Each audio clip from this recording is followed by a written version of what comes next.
Hi friends, இந்த வீடியோவில் நான் எப்படி குரூப் 4 கிளியர் பண்ணேன் என்னை பற்றின ஒரு ஷார்ட் ஸ்டோரி.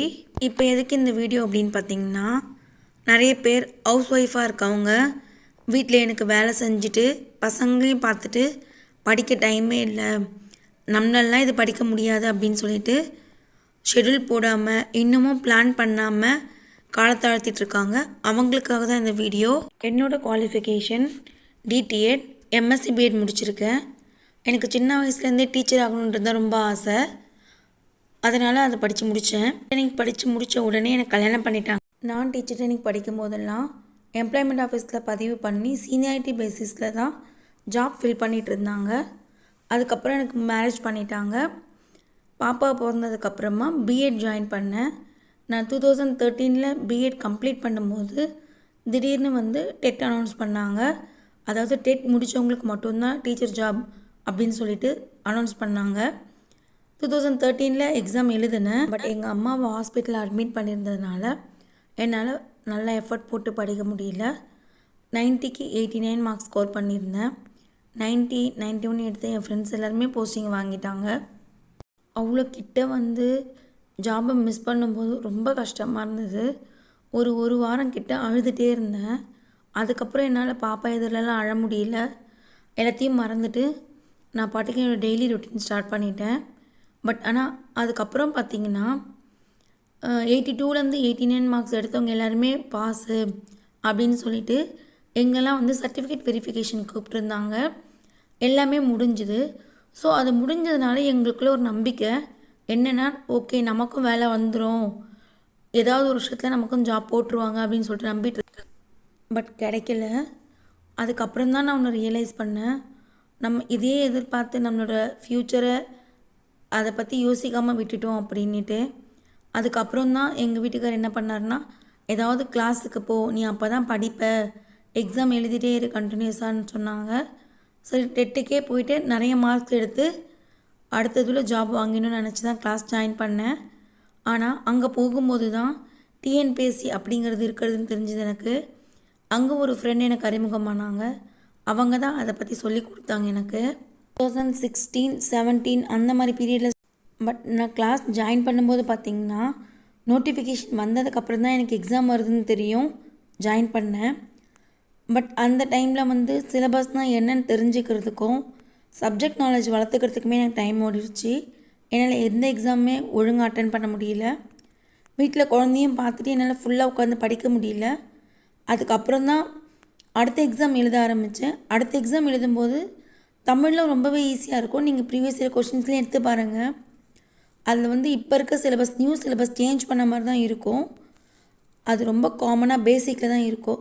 பட் ஆனால் எனக்கு அது தெரியாது. இது எங்கேருந்து கேட்பாங்க, எப்படி படிக்கணும், எப்படி ப்ரிப்பேர் எதுவுமே தெரியாமல் கண்மூடித்தனமாக போய் அட்டன் பண்ணிட்டு வருவேன். இது மாதிரி எனக்கு தெரிஞ்சு நிறைய எக்ஸாம் அட்டன் பண்ணியிருக்கேன்.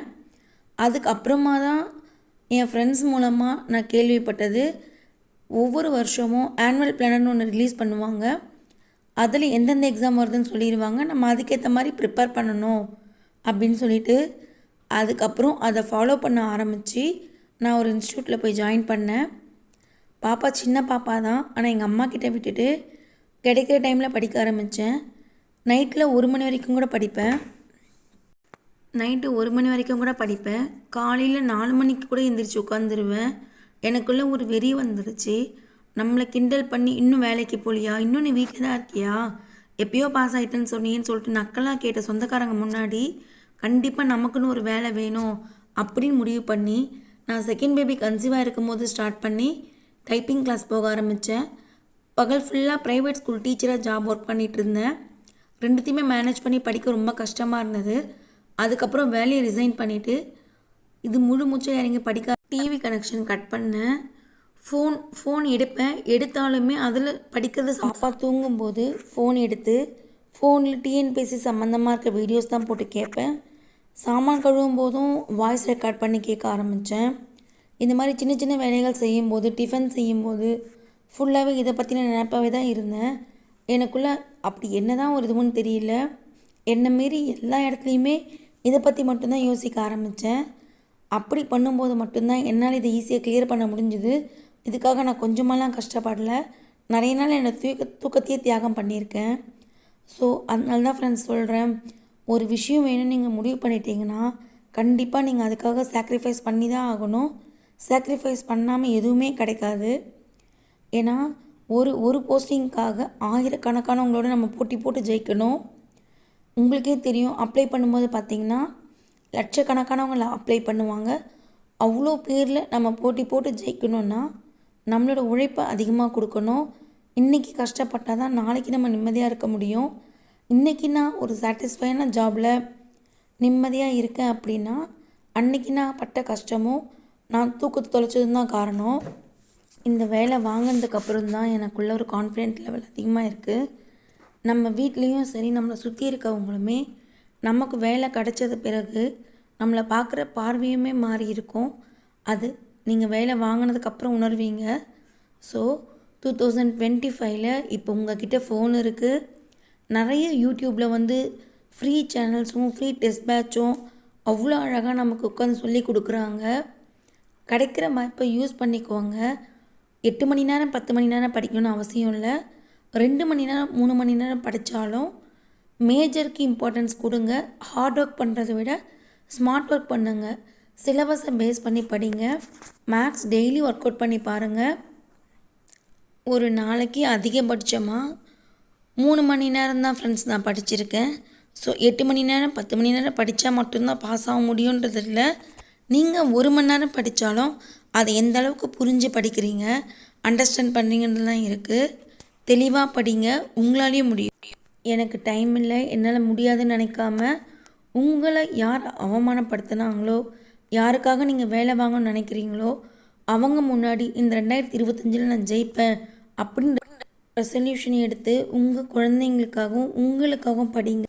நான் பண்ண தப்பை நீங்களும் பண்ணாதீங்க. தயவு செஞ்சு டைம் வேஸ்ட் பண்ண. தனி ஒருவன் படத்தில் ஜெயம் ரவி சொல்கிற மாதிரி நம்மளோட எதிரி என்னவோ அதை பொறுத்து தான் நம்மளோட பலம் இருக்குது. உங்களோட குறிக்கோளை தீர்மானிங்க. நம்ம லக்கு எல்லாத்துக்குமே ஜென்ரல் ஸ்டடீஸ் காமன் தான். ஸோ படிக்கிறத தெளிவாக புரிஞ்சு படிங்க. எக்ஸாமை கிராக் பண்ணுங்கள். All the best.